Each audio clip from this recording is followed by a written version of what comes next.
This is a situation I know a lot of people have dealt with, and now it's my turn to ask. Am I the asshole for not switching my seat on a flight? Let me set the scene. I fly often for work, probably more than I'd like.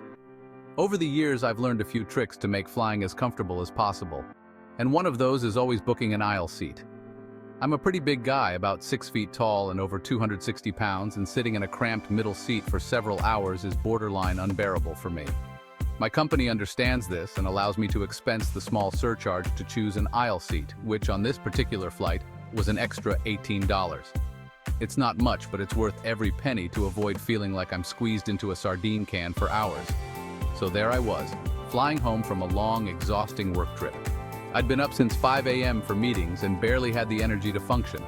I arrived at the airport early, boarded as soon as possible, and settled into my aisle seat, ready to just zone out for the next 4.5 hours. As I sat there, stretching my legs a little into the aisle and getting comfortable, a man approached me with his teenage daughter in tow. She had the middle seat right next to me, and he had another middle seat further back in the plane. Immediately, I could sense what was coming. The guy asked me if I'd switch seats with him so he could sit next to his daughter. Now I get it. He wanted to be near his kid, but I wasn't about to move from the aisle seat I'd specifically paid for to a middle seat, especially not for a long flight like this. I looked at him and asked if his other seat was an aisle. He said no, it was another middle seat. I politely told him I couldn't switch, explaining that I'm a big guy, and the aisle seat gives me the space I need to feel somewhat comfortable. That's when things got a little awkward. He looked frustrated, and I could see him trying to come up with reasons to convince me to change my mind. He went on about how he wanted to sit with his daughter, and how they hadn't been able to get seats together. I totally understood the desire to sit with your kid, but at the same time I couldn't help but wonder, why didn't he just pay the extra money to ensure they were seated together from the start?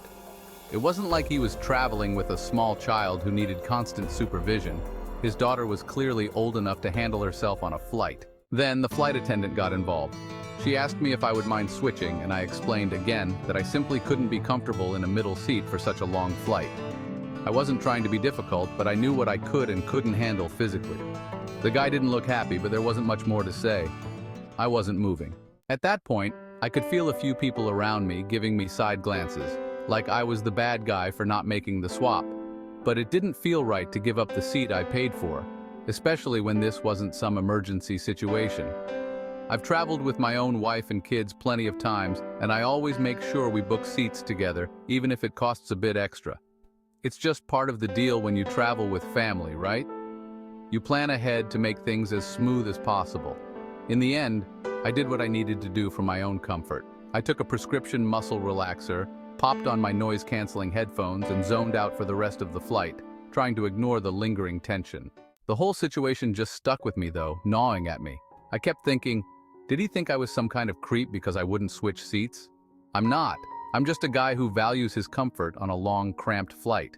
And I have to wonder, if sitting next to his daughter was so important, why didn't he make sure they had seats together when he booked the tickets? I get it. Sometimes people don't plan everything perfectly, and they hope for a little flexibility.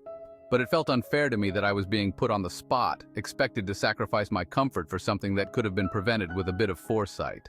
Am I the asshole for sticking to my guns and not switching to a middle seat just to make someone else happy? Should I have just sucked it up and moved, or was I right to prioritize my own comfort?